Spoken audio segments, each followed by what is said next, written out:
The film begins with Ani, a 23-year-old stripper living in Brooklyn. She's fluent in Russian, and works at a Manhattan strip club where her boss introduces her to Vanya, a 21-year-old son of a Russian oligarch. Vanya is in the US under the pretense of studying. Ani doesn't hesitate. She slides into the booth beside him, turning on the charm.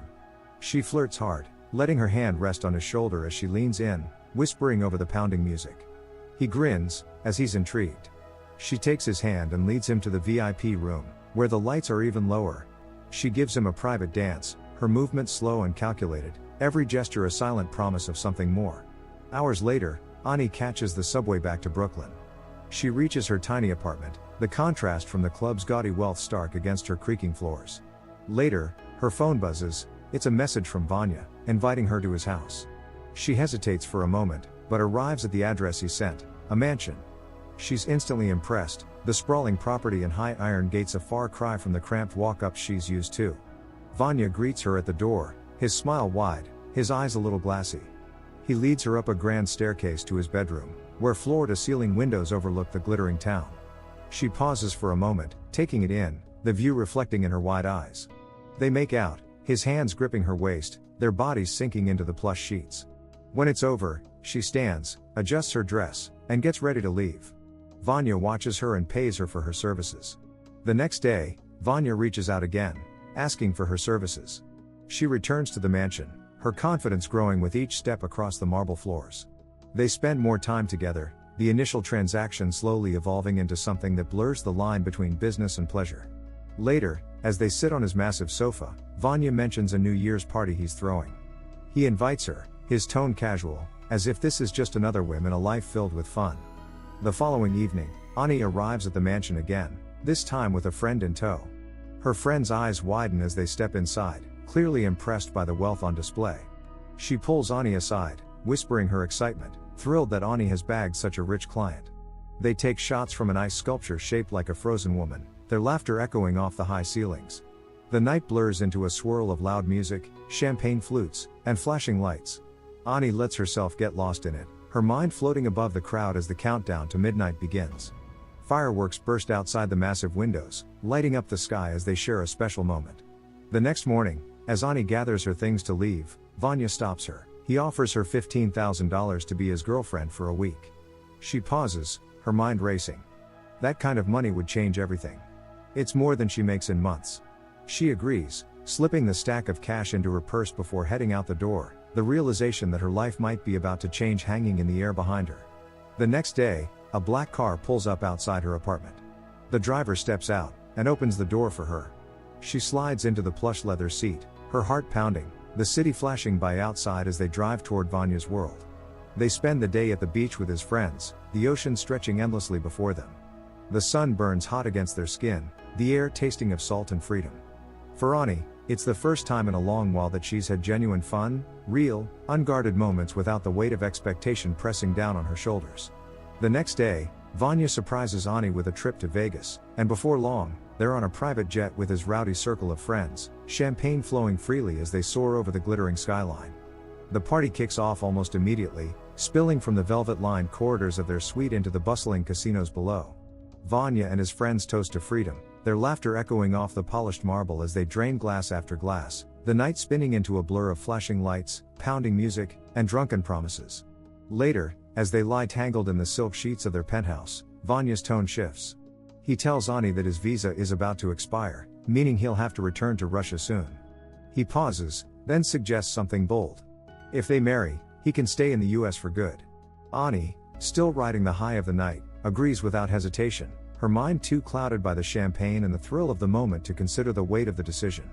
They stumble into a small chapel, the kind where dreams and regrets are made in equal measure.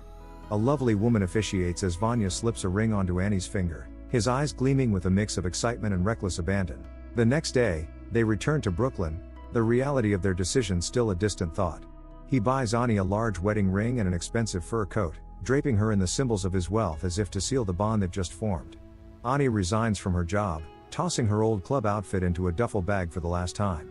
She packs up her small things and moves into Vanya's sprawling mansion, her life transformed almost overnight. The next day, the illusion of their perfect, carefree life starts to crack. Two of Vanya's father's men, Garnik and Igor, show up at the mansion. Their presence is a stark reminder that Vanya's world is not as carefree as he's led Ani to believe. Garnik follows Vanya into the hall, his eyes scanning the ornate furniture and polished floors as he demands to see the marriage certificate. After Garnik has confirmed the certificate's existence, Vanya tries to usher them out, his tone sharp and strained. But Garnik refuses to leave, saying they're waiting for their other partner, Toros. Moments later, Toros calls, his voice a low growl over the line as he scolds Vanya for marrying a stripper and throwing his future away on parties and impulse. He mocks Vanya, telling him that his parents are already on their way to America, their fury building with every passing mile. Toros gives them a cold ultimatum. If Vanya wants to salvage his relationship with his parents and avoid a scandal, he needs to head to City Hall immediately and file for divorce. Vanya, panic flashing in his eyes, frantically puts on his shirt and pants. But instead of facing his problems, he bolts, slipping through the door and vanishing into the sprawling gardens, leaving Ani alone in the mansion with the two enforcers. Toros soon arrives, his mood sour and his patience thin. He makes a quick call, arranging a meeting with a judge who can expedite the divorce, his words sharp as he lays out the plan. They pile into his SUV, hunting for Vanya through the crowded Brooklyn streets. They hit the clubs and bars where he usually wastes his nights, but nobody has seen him. The hours drag on, tension simmering in the confined space of the car, the men's eyes dark and silent as they scan the passing faces. Elsewhere, Vanya stumbles into the strip club where Ani used to work, his mind blurred by alcohol and adrenaline. One of Annie's old colleagues spots him, quickly texting her the location. Ani and the men burst into the club moments later, their eyes adjusting to the pulsing darkness. They find Vanya in a private room, his arms draped around another stripper, his head lolling back against the velvet cushions. Ani storms in, her mind reeling with betrayal and confusion, but Toros wastes no time. He grabs Vanya by the arm, yanking him to his feet, his tone cold and final as he pulls him from the room, the stripper shrinking back into the shadows. Ani trails behind, her heart pounding, her mind struggling to piece together the reality of the man she just married, the man who only hours ago promised her a new life, but now seems more like a stranger than ever. The next morning, they arrive at the city hall. Toros marches ahead, his footsteps echoing down the marble hallway, while Vanya trails behind, his face pale and drawn. Ani follows, her heart heavy, her mind still struggling to process how quickly her world has flipped upside down. They reach the judge, where Toros wastes no time laying out the situation. He demands an immediate divorce, his tone sharp and final, as if the matter is already settled. But when the judge looks up from his papers, Ani steps forward, her voice trembling but resolute. She tells the judge that she and Vanya are legally married, emphasizing that this was no shotgun wedding but a conscious choice. She explains that they're now being forced to separate, her words cutting through the room's tense silence. The judge frowns, leaning back in his chair as he considers her words. He glances at their marriage certificate, the ink still fresh, and shakes his head. He dismisses their case, explaining that as consenting adults, they have every right to be married, regardless of the circumstances. Toros' jaw tightens, his fists clenching at his sides as the reality of the situation sinks in. His plan has backfired, and now there's nothing he can do to stop Vanya's parents from coming. Later that day, Vanya's parents arrive in the US, their private jet touching down with a low rumble that vibrates through the tarmac. The plane's door swings open, and Vanya's mother steps out first, her face hardens, the lines around her mouth deepening as she takes in the woman standing beside her son. She sweeps past Ani without a word, her expression icy. Annie's chest tightens, a mix of anger and humiliation bubbling up inside her. She turns to Vanya, expecting him to say something, to defend their relationship, to stand up for the woman he promised to love. But Vanya says nothing, his shoulders hunched, his eyes avoiding hers. Their journey back to Las Vegas is a silent one. Ani stares out the window of the private jet, as they soar westward. Hours later, they touch down in the desert city where their whirlwind romance first sparked. They're taken to a small, unremarkable office, far from the glitz and glamour of the strip, where a stern-faced clerk slides the divorce papers across the counter. Vanya doesn't even look at her as he signs his name, his hand shaking slightly. Ani hesitates, her eyes filling with tears as she scrawls her signature beside his, the pen's scratch against the paper echoing in her ears like a death knell. The ink barely has time to dry before Igor escorts Ani back to the waiting SUV.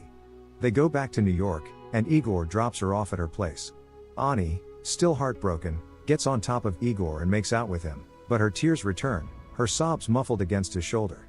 As she realizes that she still has to live the life of being a stripper to get by. Make sure to like, comment and subscribe for more notifications. Until next time. See you soon.